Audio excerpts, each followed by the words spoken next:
November was a very good month for video games. There wasn't much news, but we still saw the release of some of this year's most anticipated titles. So without further ado, let's dive into the gaming news of November 2022. The biggest release of the month was God of War Ragnarok, and although I haven't quite finished everything the game has to offer, I have finished the main campaign, and it is by far one of my favourite games of all time. Yeah, so sadly I've still yet to play it, but I am so excited for this game. I mean, I played the first one and I was obsessed. I finished it within like a week, and this one, just from looking at the trailers, I've not even played any of it, it looks incredible. I just can't wait. So Christmas Day is when I'm going to get my hands on it, and so far, from what I can tell, the story sounds amazing and the gameplay is just as good but a bit better. Right, so for your sake and for the viewer's sake, I will avoid spoilers, but just to do a small little mini review sort of thing, honestly, just to sum up, I think it was so much better than the first one. In terms of variety, I did honestly find God of War 2018 to be a bit monotonous at some points. It's just that you're mainly spending your time in Midgard. Yeah, I do know what you mean with the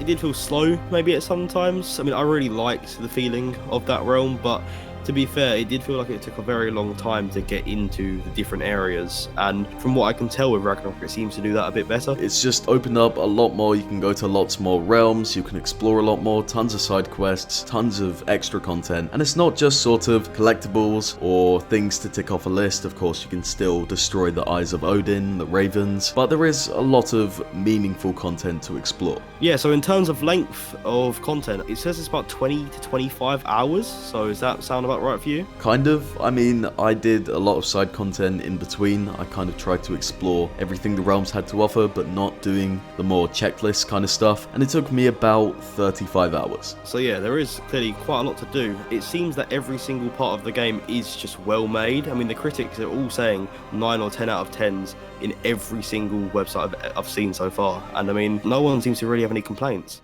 Another release that happened a bit later in the month was Evil West, and I thought this game was actually really fun. So we posted our first impressions video just a few days ago, and the thing that we really enjoyed the most was the combat. Yeah, so I mean, it really reminded me of God of War, which I know I don't want to compare to too much because it is its own game in its own right, but the combat was just so fun. The way that you can just blow up every single character and the graphic violence of it all, I mean, it just feels so satisfying when you can grab someone, punch them, and they just explode into pieces. Right, and with the comparisons to God of War, it's not just the combat, it's also the over-the-shoulder camera, and we also had a few of the same sort of level transitions that God of War uses, like crawling through the cavern. Yeah, I mean, that seemed exactly like God of War, but as much as we can kind of tell it's inspired, that's not a bad thing at all, I don't think, because God of War is such an incredible game, and to take inspiration from it, I think it's just a smart idea. And introducing co-op was, I think, also a very smart idea to just get more players to enjoy it. And by no means is the co-op mode perfect, it is just the player character duplicated, but I kind of find that a bit endearing. They just let you play co-op even though it makes no sense whatsoever. It's a different way of doing it. I mean, it's not like a Gotham Knights where you have 4 individual characters, but I think it works in some way because you get to just experience that solo story but with a friend,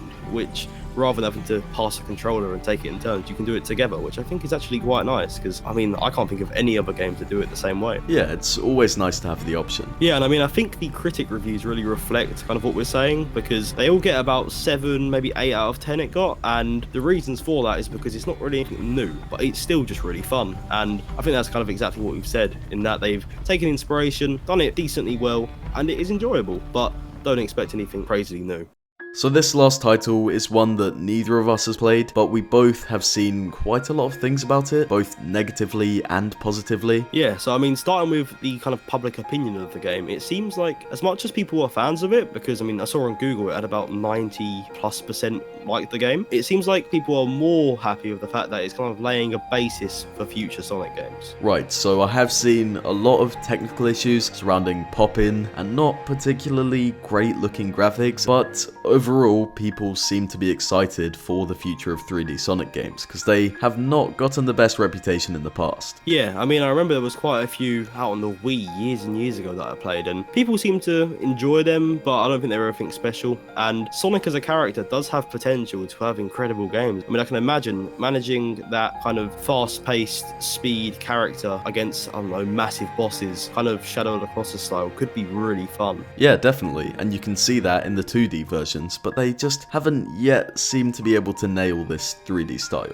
Yeah, I mean, I think you're right, but despite that, I mean, I'm still excited to see where it goes in the future, because it seems like it has potential to become something that could be really, really good in the future. Definitely a step in the right direction. As we approach the end of the year, we are no doubt entering awards season, and the Game Awards have just announced 31 categories of nominations, starting with Game of the Year. Yeah, so I mean, I think they've chosen some pretty good nominations. I mean, we've got Elden Ring, God of War Ragnarok, Horizon Forbidden West, Stray, A Plague Tale Requiem, and Xenoblade Chronicles 3. And as much as, sadly, I've not actually played any of these, I know you have, and they are quite good games. So I've played 3 of them, and you've played a bit of Stray? Yeah, so I mean, I didn't say I played it because I haven't played a lot of it, but I played about probably 2 hours of Stray. To be fair, considering it's not that long of a game, that's quite a lot, and it was really cool. I mean, it was very unique, but as much as it was very good, I don't think it will beat the, 3 big AAA games on this list, but I think it's nice that it's there. So I have actually played the big 3 on this list: Horizon Forbidden West, God of War Ragnarok, and Elden Ring. Although I haven't quite finished Elden Ring, I just haven't had the amount of time you need to commit to it. But from this list, my pick is no doubt God of War Ragnarok. Yeah, so I mean, I've not even played that, and even for me, that does look like it is the one that's going to win. And I think a lot of people are going to choose Elden Ring, and I think it'll be kind of a split between Ragnarok and Elden Ring. And Yeah. it's going to be interesting to see what actually comes out on top, because from what I can tell on the internet, everyone's just one or the other. No one seems to be voting for any of the other things on this list, as sad as it is for those games, because these 2 games have both, just by anyone who's played them, everyone said it is Game of the Year. So I don't know, I just wonder what's actually going to win. Yeah, it's going to be a tight race between the top 2.